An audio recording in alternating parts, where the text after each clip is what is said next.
Olá, eu quero hoje concluir esta pequena série sobre teologia para peregrinos, erudição e piedade. Eu quero fazer diversas considerações finais e algumas aplicações. E eu começo com dois teólogos. O primeiro deles é o Herman Bavinck. O desafio da teologia é fazer justiça a todos os atributos de Deus revelados nas Escrituras. Já citei isso indiretamente durante essas exposições. A outra frase é do John Murray, dos grandes teólogos reformados do século XX. A teologia deve sempre ser submetida à reforma.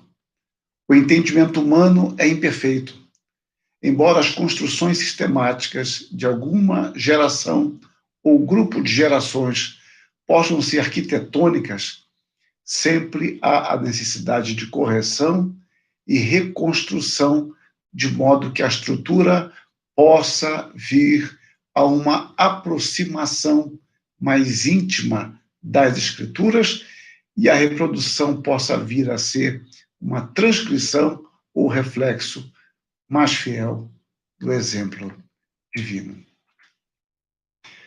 Com entusiasmo, meus irmãos, eu tenho assistido há algumas décadas, talvez aí, umas 3 décadas no máximo, um crescente interesse pela teologia e pensamento reformados no Brasil.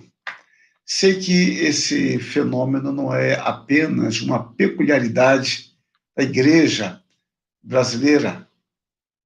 Li que até mesmo na China tem havido algo guardando as proporções deste fenômeno. Sei também que é um período de euforia e por vezes de triunfalismo, é comum haver pouca reflexão e, portanto, adesão e rejeição de uma onda sem avaliação mais demorada e consistente dos fenômenos. A euforia faz isso. Você se propõe a votar a favor ou contra, sem pensar muito naquilo que você está lidando ou sobre o que você está se pronunciando. Obviamente, tais comportamentos geram dificuldades. Mas eu me alegro em ver em todas as partes do país jovens, em sua grande maioria, com grande e intenso interesse pelas obras de Calvino, dos puritanos, teólogos contemporâneos e apologetas, de modo especial, dos séculos XX e XXI. Isso, meus irmãos, de fato é muito encorajador. E não é para menos. Basta lembrar que a primeira obra de Calvino só foi traduzida para o português em 1985. Aliás, está fazendo aniversário em breve, dia 31 de outubro, agora, do ano 2020. Vamos ter aí o que? 35 anos que essa obra foi traduzida, os primeiros 2 volumes das Institutas de Calvino. Com o crescimento de traduções dessas obras, o surgimento de gerações de teólogos comprometidos com as Escrituras e seu fiel ensinamento tem sido uma constante. Isso está longe de ser algo irrisório ou de pouca monta. Deus tem abençoado a igreja brasileira.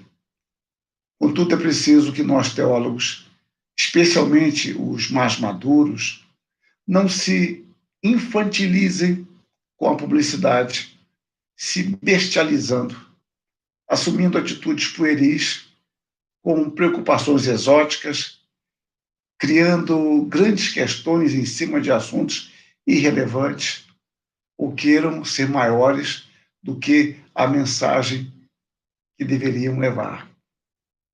Popularidade não é necessariamente sinônimo de fidelidade.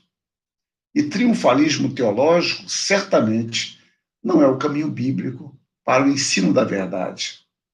Por vezes, e não poucas, a verdade tem permanecido com o remanescente fiel. A verdade não é construída nem destruída, antes ela permanece porque toda a verdade pertence a Deus. Por isso, só permanece na condição de verdadeiro o que é verdade. A verdade absoluta, o proceder de Deus é eterna. É preciso que cultivemos o espírito de gratidão a Deus e grande temor diante de nossa responsabilidade como cooperadores do reino. A infantilidade tem sua graça na infância. Na mocidade, em alguns casos, pode ser tolerada, mas na vida adulta é lamentável lidar com pessoas imaturas quando elas já deveriam ser maduras pelo tempo decorrido, pelas experiências. Isto é triste e é recriminado biblicamente. Ainda mais se essa imaturidade for influenciadora de dezenas de pessoas na sua imaturidade natural, fruto de sua infância espiritual. Se torna um pecado muito mais sério, porque você que já deveria ser maduro pelo tempo, tem influenciado pessoas que são imaturas porque são ainda infantis, estão ainda nos primeiros rudimentos da fé. Isso é terrível. Por vezes, o desejo orgulhoso e pecaminoso de permanecer em evidência, nós corremos o risco de fazermos concessões com a verdade, a fim de sermos bem aceitos dentro dos moldes contemporâneos. Nesse contexto, a verdade torna-se indiferente e irrelevante. Os líderes e mestres da igreja são responsáveis, dentro de sua esfera de competência, por conduzir com integridade o rebanho.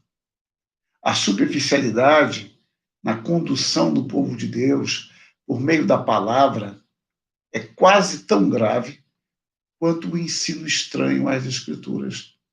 Ou seja, nós podemos, quem sabe, não ensinar heresia, mas nós podemos estar pecando seriamente por conduzirmos o nosso povo, o povo de Deus, as nossas ovelhas, pelo caminho superficial, um caminho de repetições e repetições que, ainda que fiéis, se tornam infiéis por não nos levar a um passo adiante, a uma compreensão mais ampla das Escrituras e a um compromisso mais sério com o nosso Deus.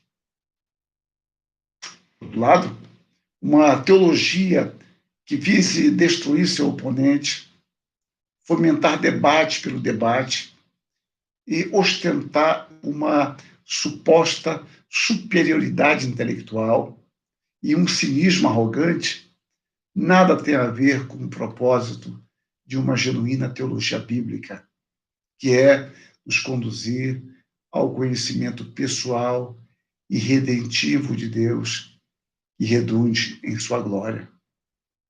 Sabemos que toda afirmação envolve negação. A verdade sempre envolverá antíteses.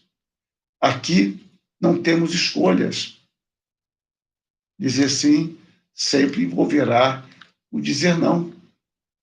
Convicção e firmeza também não devem ser entendidas como sinônimas de pretensão arrogante. A verdade revelada nas Escrituras é a realidade como Deus a percebe. Deus percebe as coisas como são. Somente Deus e mais ninguém tem o conhecimento objetivo da realidade. As coisas são como são porque, de alguma forma, Deus as sustenta.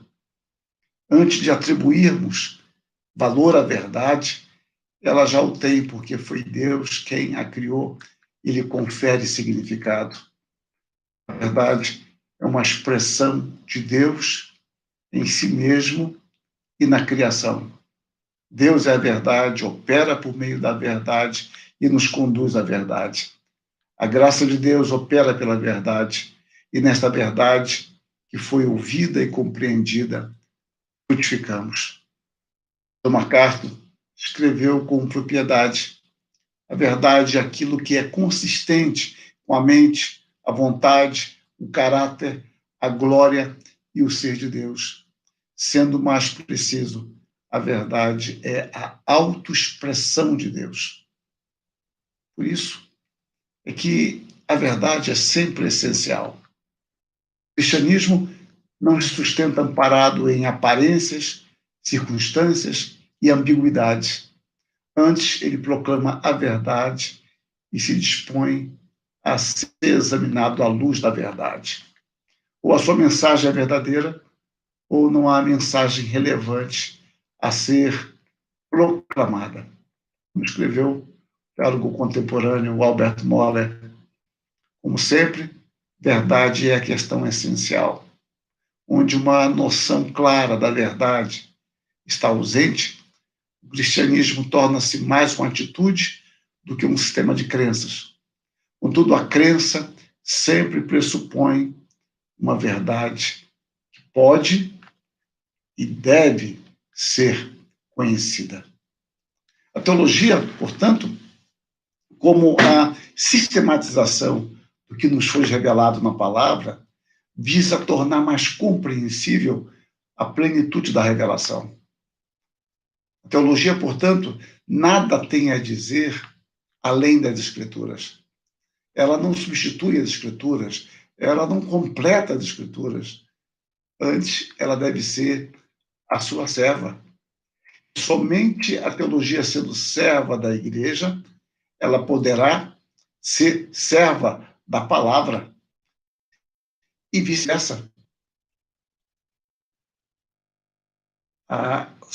O serviço da teologia começa com a palavra. E por isso ela se torna serva da igreja. E no serviço à igreja, ela estará servindo a palavra.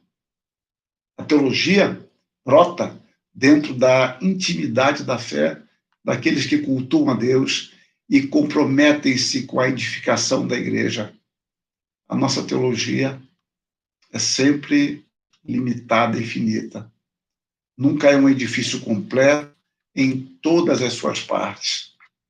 Antes, uma tentativa humana de aproximação das Escrituras, rogando a indispensável assistência do Espírito, e por isso tudo das Escrituras, acompanhada pela essencialidade da iluminação do Espírito.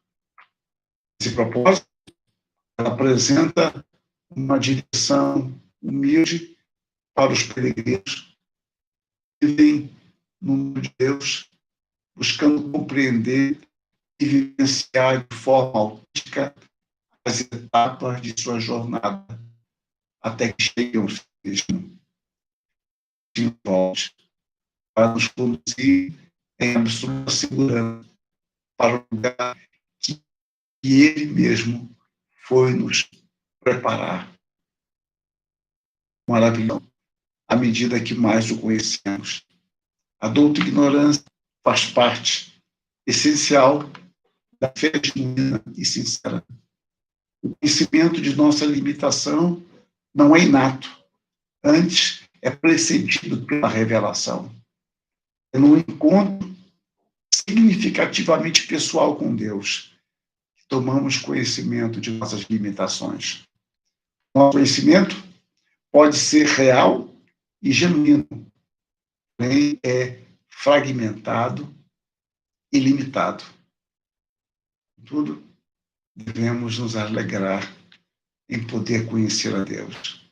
O Senhor não exigirá mais do cuidado, mas o Senhor exige a nossa fidelidade no muito e no pouco. Talvez aqui devêssemos nos arrepender e chorar pelo fato de nem sempre termos esses propósitos em vista, nos tornando arrogantes, capacidade, ou bateando a graça por meio da nossa ociosidade e inépcia. Que o Senhor nos console com o seu perdão, nos imbuindo de maior fidelidade, humildade e piedade, para que possamos servir com integridade, glorificando o seu nome. O Senhor nos chamou para servir a igreja, zelar pela igreja, pelo ensino fiel das Escrituras, que comprou com o seu próprio sangue, e que ele usa como meio de preservação os seus ministros, os quais ele chama para que ministrem a palavra, para que preguem a palavra da verdade e com unção. Que Deus nos capacite neste propósito e nos dê bênção clara. Assim nos abençoe.